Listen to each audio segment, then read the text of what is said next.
হযরত আব্দুল কাদের জিলানী হাসানী হুসাইনী রাদিয়াল্লাহু তাআলা আনহু জিনাদের বদৌলতে আল্লাহ রাব্বুল আলামিন এশিয়া মহাদেশের মধ্যে ইসলামকে পুনর্জন্ম করেছেন, আবাদ করেছেন।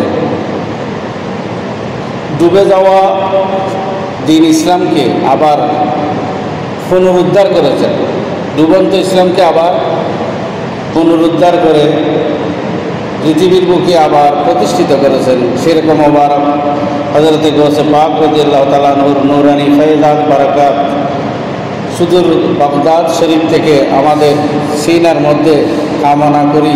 আল্লাহ কবুল করুক, সকলে বলি আমিন। বুজুর্গ তৈরি করে, আল্লাহওয়ালা তৈরি করে, নেককার বান্দা তৈরি করে। হযরতে গৌসে পাক রাদিয়াল্লাহু তাআলা আনহু আর খাজা মঈনুদ্দিন চিশতি দুজন সমসাময়িক মোবাইলে। খাজা মঈনুদ্দিন চিশতি আর গৌসে পাক রাদিয়াল্লাহু তাআলা। গৌসে পাক দুজন দুঃশ্রেষ্ঠ মানুষ তৈরি করেছে। একজন হচ্ছে সালাউদ্দিন আইয়ুবী, আরেকজন হচ্ছে নুরুদ্দিন জাহাঙ্গীর রাদিয়াল্লাহু তাআলা। সকলে বলি সুবহানাল্লাহ। গাজী সালাউদ্দিন আইয়ুবী, সুলতান নুরুদ্দিন জঙ্গি খাজা গৌসে পাকের শিষ্য মুরিদ। গাজী সালাউদ্দিন আইয়ুবী আর সুলতান নুরুদ্দিন জঙ্গি সারা দুনিয়া জয় করেছেন। ইসলামের পতাকা নিয়ে, গৌসে পাকের দোয়া নিয়ে সারা দুনিয়াতে ইসলামকে জয়যুক্ত করেছেন সালাউদ্দিন আইয়ুবী। সকলে বলি সুবহানাল্লাহ। ইমানদার মানুষেরা সারা দুনিয়াতে আল্লাহর ওলিদের বদৌলতে ইসলাম ধর্ম কায়েম হয়েছিল। ভারত উপমহাদেশে ইসলাম আসছে আল্লাহর ওলিদের মাধ্যমে, এশিয়ার মধ্যে ইসলাম আসছে আল্লাহর ওলিদের মাধ্যমে। বাংলাদেশের মধ্যে সাহাবা আসছে, বলে যে মতভেদ আছে। আল্লাহ নবী সাহাবা হযরতে সাদ বিন আবি ওয়াক্কাস চট্টগ্রামে এসেছে বলছেন। সাদ বিন আবি ওয়াক্কাস চট্টগ্রামে এসে চীন চলে গেছেন। চট্টগ্রাম দিয়ে চীনের মধ্যে ওনার মাজার আছে।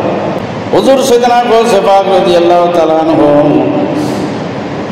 পুরো জীবন ভর সাধনা করে দ্বীনের জন্য, ইমানের জন্য, ইসলামের জন্য, দ্বীন ধর্ম প্রতিষ্ঠিত করার জন্য নিজেকে কোরবান করেছেন, উৎসর্গ করেছেন। সকলে বলে সুবহানাল্লাহ।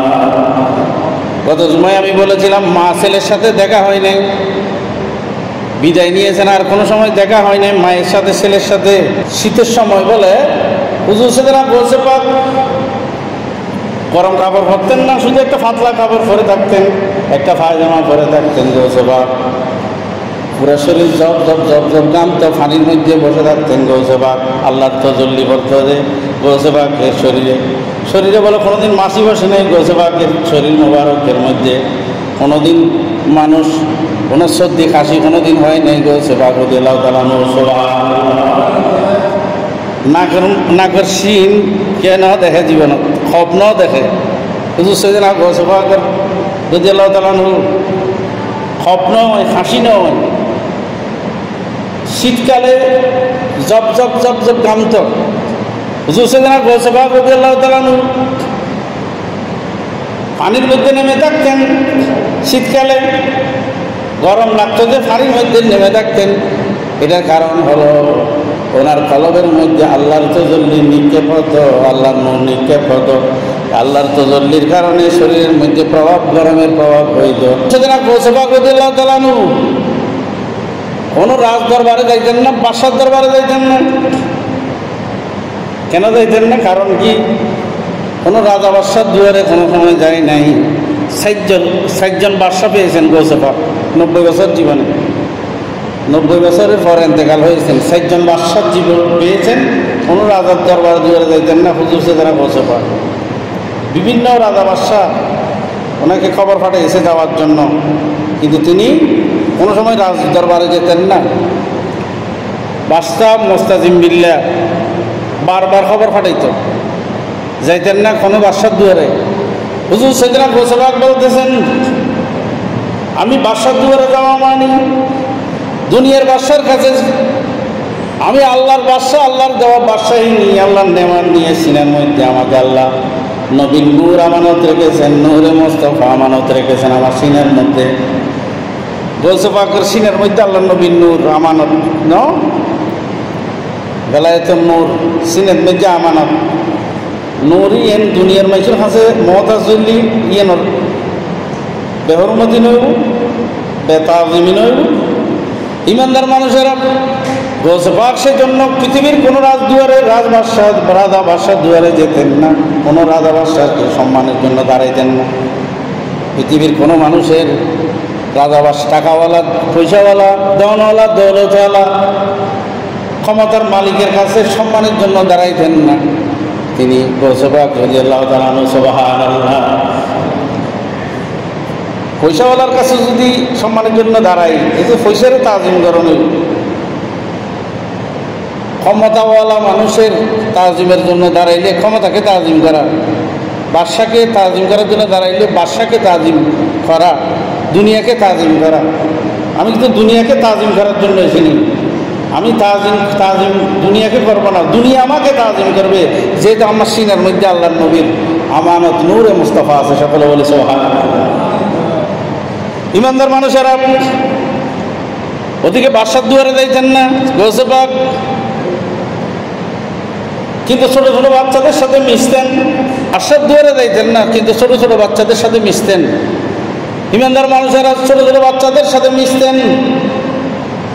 ছাগল এদের মাথার মধ্যে পোকামাকড়, মাথার মধ্যে উকুন, ওদেরকে বসায় গৌসে পাক রাদিয়াল্লাহু তাআলা আনহু নিজের হাতে উকুন বাঁচতেন, পোকামাকড় পরিষ্কার করে দিতেন সাবান দিয়ে। গা ডলে ডলে ডলে ডলে গৌসে পাক ছাগলকে গোসল করাই দিতেন। সকলে বলি সুবহানাল্লাহ। সমান হন্দি 500 দুয়ার নজর হন্দি ফল হলের কি রে ফলর করতে গেলে সেবা 500 দুয়ার যাইলে দেখি বাদশারে কি তাজিম করেন। ইমানদার মানুষেরা বাদশা মোস্তাজিম বিল্লাহ বারবার তাগিদ দিয়েছেন গৌসে পাককে, গৌসে পাকের দরবারে আসার জন্য। আমি মুতাসিম বিল্লাহ, আমি আপনার দরবারে আসবো, একদিন আমাকে রিসিভ করবেন, আমাকে আসার জন্য অনুমতি দেন। বাদশাহ মুতাসিম বিল্লাহ গৌসে পাক বলতেছেন, তুমি দুনিয়ার বাদশা, আমার কাছে কি কাজ? আমি তো একটা ফকির মানুষ, আমার কাছে কি কাজ? আমি তো অক্তর খাইতে পারি না, আমার কাছে তোমার কাজ কি? তুমি তো বাদশা, ইরাকের বাদশা, খলিফা, আমার কাছে কাজ কি? আমার কাছে আসার দরকার নেই। বারবার যখন তাগিদ দিচ্ছেন, হুজুর সেদিন গৌসে পাক বলতেছেন, বারবার যখন ফিরাফিরি করতেছে, একজন মানুষ আসতে বলো। ইমানদার মানুষের আসার সময় গৌসে পাক হাঁটাহাঁটি করতেছেন, ফাইসারি করতেছেন। মুস্তাসিম বিল্লাহ আসবেন, গৌসে পাক হাঁটাহাঁটি করতেছেন, চেয়ারে বসেন নাই, পালঙের মধ্যে বসেন নাই, হাঁটাহাঁটি করতেছেন। গৌসে পাক হাঁটাহাঁটি করার কারণ হলো বাদশাহ মুতাসিম বিল্লাহ যদি আসে, বসা থাকলে যদি দাঁড়াইতে হয়, এটা তাজিম করতে হবে। তাজিমও করবো না, বসবো না, আমি দাঁড়াই থাকবো। সকলে বলি সুবহানাল্লাহ। তাজিমও করবো না, বসবো না, আমি হাঁটাহাঁটি করবো। যতক্ষণ না আসবে এতক্ষণ হাঁটতে থাকবো। বাদশাহ মুতাসিম বিল্লাহ যতক্ষণ না আসবে এতক্ষণ আমি চেয়ারে বসবো না, ভালোভাবে বসবো না, মাটিতেও বসবো না, আমি হাঁটতে থাকবো। বাদশাহ আসলে তাজিমও হবে না, আমি বসা থেকে উঠাও হবে না। সকলে বলি সুবহানাল্লাহ। আসার সময় বলে বাদশাহ মুতাসিম বিল্লাহ 10 তৈলে মোহর আনলে, তৈলে আদত করে আলগা আনলে পারে তৈলে মোহর মানি স্বর্ণ টেয়া 10 তৈলে গাদার ফিটুত বোঝা করে আসছি। হতইলে 10 তৈলে মোহর নিয়ে আসলো মুতাসিম বিল্লাহ, স্বর্ণের টাকা বাদশাহ গৌসে পাক উপহার দেওয়ার জন্য। 10 তৈলে মোহর গাদার ফিটের মধ্যে 10 তৈলে 10টা গাদার ফিটে, একটা দুইটা না, 10টা মোহর তৈলে 10টা গাদার ফিটে করে নিয়ে আসতেন। গৌসে পাকের দরবারে এসে বলতেছেন, আমি এগুলো আপনার জন্য হাদিয়া আনছি, তোহফা আনছি। সুবহানাল্লাহ। গৌসে পাক বলতেছেন, আমি কোনো বাদশার মুহতাজ নই, কোনো বাদশার হাদিয়া গ্রহণ করি না, আমি কোনো মানুষের হাদিয়া গ্রহণ করি না। সুবহানাল্লাহ।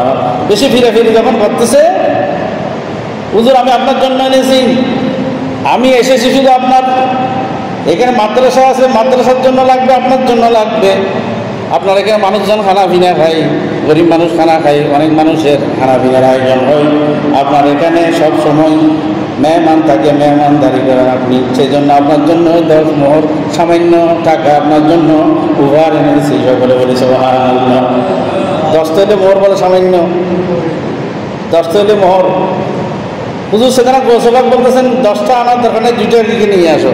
ওইটা 2টার দিকে নিয়ে আসো, 2 তৈলে মোহর এদিকে আনো। আনার সাথে সাথে 2 হাত দিয়ে একটা তৈলেকে এভাবে চাপ দিলেন, নিচের দিকে চাপ দিলেন গোসবাক।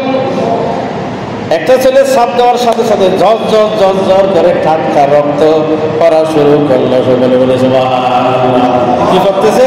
তৈলে সিদ্দিকে মোর তৈলে করতে কি রক্ত ঝর ঝর করে যখন রক্ত করতেছে, গোসবাক বলতেছেন, এই বাদশা বলতেছে, মিল্লার কেন নিই নাই তোমার উপর, কেন নিতে চাই নাই তুমি বুঝো নাই? এগুলো সব জুলুমের টাকা, মানুষের থেকে নিয়েছ, বাদশাহী করতে চেয়ারে বসেছ, মানুষের সাথে জুলুম করেছ, জুলুম করে এই টাকা তুমি মালিক হয়েছ, জালেম হয়ে যে টাকার মালিক হয়েছ। আমাকে সে জুলুমের টাকা খাওয়ায়ে আমার দিলের মধ্যে, অন্তরের মধ্যে আল্লাহ যে আমানত রেখেছে, এটা নষ্ট করার জন্য তুমি আসছো। আমি তো এটা নষ্ট করব না। যে রিজিক খাইলে আল্লাহর সাথে কানেকশন বন্ধ হয়ে যায়, এই রিজিক খাওয়ার চেয়ে উপাস থাকা অনেক ভালো। সকলে বলি সুবহানাল্লাহ। যে রিজিক খাইলে আল্লাহর সাথে কানেকশন নষ্ট হয়ে যায়, তুমি আমার কানেকশন নষ্ট করতে আসছো। বাদশা বলতেছে, বিল্লাহ হারাম খাইলে আল্লাহ কানেকশন থাকে নেব? হ্যাঁ, যে রিজিক খাইলে কানেকশন নষ্ট হয়ে যায়, অনেক কষ্ট করে আমি আল্লাহর সাথে কানেকশন করেছি, আল্লাহর সাথে কানেকশন করেছি অনেক কষ্ট করে। এই কানেকশন যদি নষ্ট হয়ে যায়, আমার জীবন বরবাদ। তুমি আমাকে হারাম খাওয়াইতে আসছো। যেই টাকার মধ্যে গরিবের গাম যারা পয়সা আছে, যে পয়সার মধ্যে গরিবের জুলুম আছে, জুলুমের টাকা, এটা আমাকে দেওয়ার জন্য আসছো। বাদশাহ মুহূর্তে মিল্লা তাড়াতাড়ি গোসবাকের ফায়ের মধ্যে পড়ে গেলেন, হুজুর আমি বুঝি নাই, আপনাকে চিনি নাই। সকলে বলে সুবহানাল্লাহ। হুজুর আমি আপনাকে চিনি নাই, আমি মনে করেছি অন্য ফুরিব দরবেশের মতো, আপনিও সেরকম একজন, সেই জন্য সবাই তো গ্রহণ করে। আর গোসবাক বলতেছেন, আমার সাথে বাদশাহীর সাথে, বাদশার সাথে কোনো সম্পর্ক নাই, আমার সাথে ফকিরের সাথে সম্পর্ক, রাস্তার ভিখারির সাথে সম্পর্ক। যে ভিখারির ভিতরে আল্লাহ আছে, যে ভিখারির সেবা করলে আমি আল্লাহকে পাবো। সকলে বলে সুবহানাল্লাহ। মালিক বিন দিনার যুগশ্রেষ্ঠ আল্লাহর ওলি, তওবা করিয়ে আল্লাহর ওলি। তওবার দরজা খোলা না বাঁধা? খোলা। শুধু যতদিন পশ্চিম দিকেও না উঠবে, এতদিন পর্যন্ত তওবার দরজা বাঁধা না খোলা? খোলা। আমার নবী ইরশাদ করেছেন, ক্বালা রাসূলুল্লাহ সাল্লাল্লাহু আলাইহি সাল্লাম, আত-তাইবু মিনাজ যানবি কামান লা যানবা লাহু। কোনো মানুষ যদি গুনাহ থেকে তওবা করে, গুনাহ থেকে ফিরে আসে, আল্লাহর কাছে লজ্জিত হয়, তওবা করে, আমার নবী ইরশাদ করেছেন তার কাছে আর কোনো গুনাহ নাই। সকলে বলি সুবহানাল্লাহ। আত-তাইবু মিনাজ যানবি কামান লা যানবা লাহু। যে গুনাহ থেকে তওবা করে, তার কাছে আর কোনো গুনাহ থাকে? সত্য আছে, সত্য আছে। গুণ তো তওবা করবি, গুণ ব্যাগদিন মাফ হয়ে যাবি, কিন্তু কিছু সত্য ফরহক মাফ হইব না, ফরহক মাফ হইব না। বাবা একজনে টিয়া ভাইব দে অনর্থে, তওবা করলে মাফ হইব না, নদিলি মাফ হইব না। গো একজনের স্বর্গ, একজন অন্য এভাবে তওবা করলে মাফ হইব না, হইব না। গো আরেকজনের জায়গা এক বিয়ে গরম দুটো করে তওবা করলে মাফ হইব না, হইব না। ওই জন্য একজনের জমিন এখান অবৈধ দখল করে রেখুন, তওবা করলে মাফ হইব না। ওই জন্য একজনের অন্যায়ভাবে গাল দিন, তওবা করলে মাফ হইব না। ওই জন্য সত্য আছে। আর তাই মিনাজ যানবি কামান লা যানবা লাহু। বান্দার হক ছাড়া যত গুনাহ আছে, সব গুনাহ, এমনকি শিরিক গুনাহ পর্যন্ত মাফ হয়ে যায় তওবা করলে আল্লাহর দরবারে। তাই মিনাজ যানবি কামান লা যানবা লাহু। সকলে বলে সুবহানাল্লাহ। মালিক বিন দিনার তওবা করে যুগশ্রেষ্ঠ আল্লাহর ওলি হয়েছে। এই মালিক বিন দিনার বলে ইরাকে খেজুর কিনতে গেছেন। খেজুর কি কিনতে গেছেন? যে খেজুর। ইমানদার মানুষেরা খেজুর কেনার সময় একটা খেজুর নিচে পড়ছে, নিচে যখন পড়ছে খেজুরটা নেওয়ার সময় নিজের খেজুর মনে করে নিয়ে গেছেন, মালের সাথে নিয়ে গেছেন হযরত মালিক বিন দিনার। আসলে এটা ওনার ছিল না, এটা ছিল সওদাগরের। মাটিতে পড়ে গেছেন, মনে করেছেন এটা আমার খেজুর, এটা আমার খেজুর আটুর। আসলে এটা ওর মাফের ভিত্তি ছিল না, মাফের বাইরে। এই খেজুরটা নিয়ে যখন গেলেন মালিক বিন দিনার, খেজুরটা খেলেন। এই মালিক বিন দিনার ইবাদত করলে সাথে সাথে বুঝতে পারতো আল্লাহর আরশের মধ্যে পৌঁছে যাইত তার ইবাদত, আল্লাহর কাছে কবুল হইতে যে মকবুলিয়ত, আল্লাহর কাছে কবুল হইতে যে বুঝতে পারতো। সকলে বলে সুবহানাল্লাহ। ইবাদত কবুল হইলে বুঝতে পারতো। ওলিয়ালরে সব পৌঁছাই দিন ওরা নপৌঁছাই, অনেক গোসফা রুদ সব পৌঁছাই, অনেক তো রুদ আদা তাইলে আর তো আবার পৌঁছে দিন, বুঝিলেন? সুবহানাল্লাহ সুবহানাল্লাহ ওয়া বিহামদিহি। মরা রুলি বুঝিব হতো, কলম মরা হইলি বেকিন মরা ন। আমার রাসূল ইরশাদ করেছেন, ইন্না ফিল জাসাদের মুদগাতান, শরীরের মধ্যে একটা মাংসের টুকরা আছে। ইজা সালাহাত সালাহাতিল জাসাদু কুল্লুহু ওয়া ইজা ফাসাদাত ফাসাদাতিল জাসাদু কুল্লুহু আলা ওয়া হিয়াল কলব। মানুষের শরীরে একটা মাংসের টুকরা আছে, এটা ঠিক হইলে পুরো শরীর ঠিক, এটা যদি নষ্ট হয় পুরো শরীর নষ্ট। এটার নাম হচ্ছে কলব। এটার নাম কি? কলব নষ্ট হইলে সব নষ্ট। আরাম খালি কলব কেউ নষ্ট হবে। কলমের মধ্যে আল্লাহর তজল্লি পড়ে না, আল্লাহর নূর পড়ে না, ওলিদের সাথে কানেকশন নষ্ট হয়ে যায়, আল্লাহর সাথে কানেকশন নষ্ট হয়ে যায়। মালিক বিন দিনার রাদিয়াল্লাহু তাআলা আনহু মাপ ছাড়া উপর হাজর নেই, ইবাদত কানেকশন নষ্ট। মালিক বিন দিনার চিন্তা করতেছেন, কিরে আমি কি করলাম, আমার সাথে কানেকশন নষ্ট হলো কেন? আমি তো ইবাদত করলে সাথে সাথে জবাব পাই, আল্লাহর সাথে কানেকশন আছে আমার, প্রত্যেক দিন কানেকশন হয়, যোগাযোগ হয়, ইবাদতের মজা হয়। আল্লাহকে ডাকার সাথে সাথে আল্লাহ যে সাড়া দেয়। উদউনি ইস্তাজিব লাকুম, আল্লাহ বলেছেন আমাকে ডাকো আমি সাড়া দেব। আমি তো আল্লাহর সাড়া পাই আল্লাহকে ডাকার সাথে সাথে। আজকে তো কোনো সাড়া পাচ্ছি না, কারণ কি? অনেকদিন চিন্তা ভাবনা করেছে, অনেক বছর ওনার ইবাদত কবুল হয়নি। অনেক বছর পরে বুঝতে পারছেন যে ওই আমি একটা স্বপ্নের মধ্যে ওনারকে জানানো হয়েছে, তুমি ওই দোকান থেকে খেজুর নিয়েছ, খেজুরের মধ্যে একটা খেজুর মাটি থেকে নিয়েছ, এটা তোমার ছিল না, এটা ছিল মালিকের। তোমার মাফের মধ্যে তুমি নিজের মনে করে খেয়ে ফেলছো, এই কারণে তোমার ইবাদত আল্লাহর দরবারে কবুল হচ্ছে না। সকলে বলি সুবহানাল্লাহ। তারপরে খুঁজতে খুঁজতে মালিক বিন দিনার রাদিয়াল্লাহু তাআলা দোয়ান দেখতে দোয়ানদার নেই, হওয়াবই দোকানদার নেই, সওদাগর নেই। সওদাগরের দোকানে একটা ছেলে বসে রয়েছে, ছেলেকে বলতেছে এখানে একটা মানুষ ছিল, বুড়া মানুষ, এটা কই? বলতেছে এটা আমার বাবা। আমার বাবা নেই, আমার বাবা মারা গেছে, আমার বাবা ছিল আগে, এখন নেই, আর মুশকিল নব হাজুর লই বাবতুন ফোয়ার মূল্য দিলেন না। এখন মালিক বিন দিনার বলতেছেন আমি খেজুরের দাম পরিশোধ করব। কিসের দাম? খেজুরের দাম পরিশোধ করব। খেজুরের দাম পরিশোধ করতে গেলে একজনও দিলেন না। এটা মালিক ফোয়া আছে, বউ আছে, বুড়োর ফোয়া আছে, বউ আছে, মেয়ে ফোয়া আছে, বেগুন ফাইট না ওয়ার সূত্রে কথা নাও বুঝান পারলাম। প্রত্যেককে দাম পরিশোধ করে মেয়েদেরকে মেয়েদের শ্বশুর বাড়িতে গিয়ে দাম পরিশোধ করে, যে যার প্রাপ্য ওয়ার সূত্রে খেজুরের দাম পরিশোধ করে এসে ইবাদত করেছে, সাথে সাথে কানেকশন ঠিক হয়ে গেছে। সকলে বলেছে গোসে পাককে 80 দিরহাম দিয়ে ফেলছেন না মা? 80 দিনের যখন দিছে গোসে পাক বলতেছেন আমি তো 80 দিনারের মালিক নই, আমি কয় দিনারের মালিক?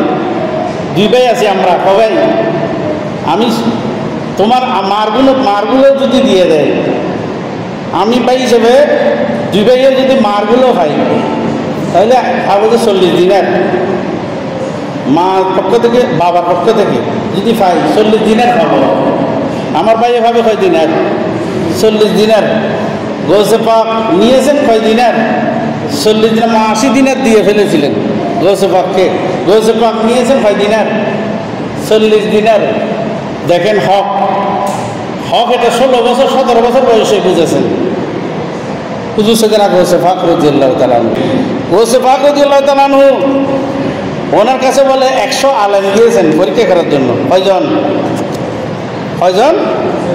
100 জন। 100 জন আলেমল, দুনিয়াবি আলেমল আল্লাহওয়ালার কষ্ট দেয়, যুগে যুগে দেয়। আল্লাহওয়ালাদেরকে দুনিয়াবি যা আলেম যারা, ওরা বুঝে না তো, আল্লাহওয়ালাদের বেদগুলো বুঝে না। 100 জন আলেম গেছে যে গৌসে পাককে পরীক্ষা করার জন্য। উনি তো এখানে ফিরগিরি করে বিভিন্ন রকমের কারামতি, বিভিন্ন কথাবার্তা মানুষ থেকে শুনতে পাই। এখানে সারা দুনিয়ার মানুষ আসে ওয়াজ শোনার জন্য, আমাদেরগুলো শুনতে কেউ আসে না। 100 জন আলেম গেছে, ফকি, মুহাদ্দিস, সবাই 100 জন মিলে গৌসে পাকের দরবারে গেছে। সকলে বলে সুবহানাল্লাহ। গৌসে পাক সবাইকে বসাইয়ে মেহমানদারি করেছেন, খানা পিনা খাওয়াইছেন, আপ্যায়ন করেছেন, মজলিসে বসাইছেন, মেহমানদারি করেছেন। সবগুলো করার পর ওই আলেমরা সবাই গৌসে পাকের সিনা থেকে একটা আলোর জলখানি বের হলো। গৌসে পাকের সিনা থেকে, সিনা মোবারক থেকে গৌসে পাকের সিনা থেকে একটা আলোর ফোকাস বের হয়ে সব আলেমদের সিনার মধ্যে যখন পড়ল, কেউ মাথার টুপি ফেলে দিল, কেউ ফাঁকড়ি ফেলে দিল, কেউ পাঞ্জাবি জুব্বা ফেলে পাগলামি শুরু করলো। সকলে বলে সুবহানাল্লাহ। আর সিনে পরীক্ষা করে ফেললো ওই কিন্তু ফল। গৌসে পাক রাদিয়াল্লাহু তাআলা আনহুর সিনার ফোকাস ওই আলেমদের সিনার মধ্যে যখন গেল, মাথার কেউ ফাঁকড়ি ফেলে দিচ্ছে, কেউ টুপি ফেলে দিচ্ছে, কেউ এদিকে লাফাচ্ছে, কেউ এদিকে লাফাচ্ছে। সবাইকে গৌসে পাক রাদিয়াল্লাহু তাআলা আনহু স্বাভাবিক হালতে এনে প্রত্যেকের সাথে কোলাকুলি করে গৌসে পাক বলতেছেন, তোমার মনের মধ্যে প্রশ্ন ছিল, এই প্রশ্নের উত্তর হবে এটা। এক একজনের সাথে কোলাকুলি করেন, তোমার মনের মধ্যে প্রশ্ন ছিল, এই প্রশ্নের উত্তর হবে এটা।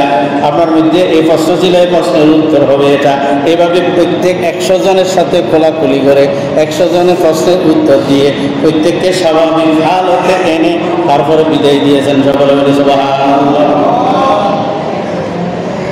আল্লাহর ওলিয়ার সাধারণ আলেম হলো মাহফিজ তারা না, মাহফিজ তারা না, মাহফিজ না। হুজুর সাইয়েদনা গৌসে পাক রাদিয়াল্লাহু তাআলা আনহুর মজলিসে বলে নবী হলো রূহ পর্যন্ত এসেছে। আকাশের মধ্যে নূর মেলা বস্তু। হুজুর সাইয়েদনা গৌসে পাকের ওয়াজ, নবী আম্বিয়া ইকরামের রূহ, ফেরেশতা, বিভিন্ন জিন্নাত, আম্বিয়া ইকরামের রূহ, নূরের জলখানি বসছে আসমানের মধ্যে। হুজুর সাইয়েদনা গৌসে পাক রাদিয়াল্লাহু তাআলা আনহুর ওয়াজের মজলিসে সকলে বলে সুবহানাল্লাহ। এইরকম ব্যক্তি ছিলেন হুজুর সাইয়েদনা গৌসে পাক। ওনাদের আদর্শ, ওনাদের শুধু কারামত ছিল তা নয়, ওনাদের কাছে আদর্শও ছিল, ঠিক কিনা? গৌসে পাকের আদর্শগুলো আমাদের পড়ার দরকার আছে। আসলে প্রয়োজনটা কি জানেন? আমরা তো শুধু গৌসে পাকের কথা বলি, যে গৌসে পাকের কিছু ওয়াজ আছে। ওয়াজের 2টা কিতাব আছে গৌসে পাকের ওয়াজের, একটা ফতহুল গায়েব, একটা ফতহুর রব্বানি। এগুলো যারা খতমে গৌসিয়ার আয়োজন করে, গিয়ারবি শরীফের আয়োজন করে, মাসে মাসে করে না? হ্যাঁ, গিয়ারবি শরীফ পরে আধা ঘন্টা গৌসে পাকের ওয়াইজগুলো, এক একটা ওয়াইজগুলো এক এক আলেমরা আলোচনা করা উচিত প্রত্যেক মাসে মাসে। গিয়ারবি শরীফে গৌসে পাকের ফতহুল গায়েব, ফতহুর রব্বানি যে ওয়াজগুলো আছে, গৌসে পাক যে ওয়াজগুলো, ওয়াজ তো নিজে লেখেন না, এগুলো গৌসে পাকের ওয়াজগুলো ওনার মাহফিলে ওনার ছাত্ররা লিখত, আলেম ওলামারা লিখত। এই ওয়াজগুলোর 2টা কিতাব, একটা ফতহুল গায়েব, একটা ফতহুর রব্বানি, আরবিতে আছে, আমার কাছে অনলাইনে মোবাইলে আছে। এই ওয়াজের আলোচনাগুলো যদি গিয়ারবি শরীফ হয়, এই গিয়ারবি শরীফে প্রত্যেক মাসে মাসে হয়। গিয়ারবি শরীফ ফরন সওয়াবের হাম, ফজিলতের হাম, ঠিক না? এলমের দরকার আছে না? এলম আরো বড় ফজিলত ন, এলম বেশি সওয়াব ন। যেই রাত্রে একটা মশলা শিখে যদি ঘুমান, পুরো একদম নফল ইবাদতের সওয়াব আছে। সুবহানাল্লাহ। একটা হাদিস পড়ে যদি ঘুমান, একটা কোরআন শরীফের আয়াত যদি বুঝে যদি পরে যদি ঘুমাইতে পারেন, এই পুরো একবার ইবাদতের সওয়াব আপনার আমলনামার মধ্যে লেখা হবে। সেই জন্য নওমুল আলেমে খায়রুম মিন ইবাদাতিল জাহিল, আলেমের ঘুম বলে জাহেলের ইবাদতের থেকে উত্তম। নওমুল আলেমে খায়রুম মিন ইবাদাতিল জাহিল। শয়তানে বলে বেশি ভয় পায় কে? এলমকে বেশি ভয় পায়। কিসে? এলম। শয়তান বলে আলেম হওয়ার পথে বেশি অন্তরায়, মাদ্রাসার ছাত্রদেরকে বেশি ডিস্টার্ব করে শয়তান, ঠিক কিনা? বিভ্রান্ত করার জন্য। একটা আলেম যদি তৈরি হয় সমাজে, দেশে হাজার হাজার, উনি নিজে জীবনকে আলোকিত করবে। হক্কানি আলেম হইলে শত শত মানুষকে আলোর পথ দেখাবে। এটার জন্য বেজার হয় কে? শয়তান। সেজন্য শয়তান আলেম হওয়ার পথে বেশি অন্তরায়। মাদ্রাসার ছাত্রদেরকে, হাফেজ হলে ওদেরকে ডিস্টার্ব করে বেশি।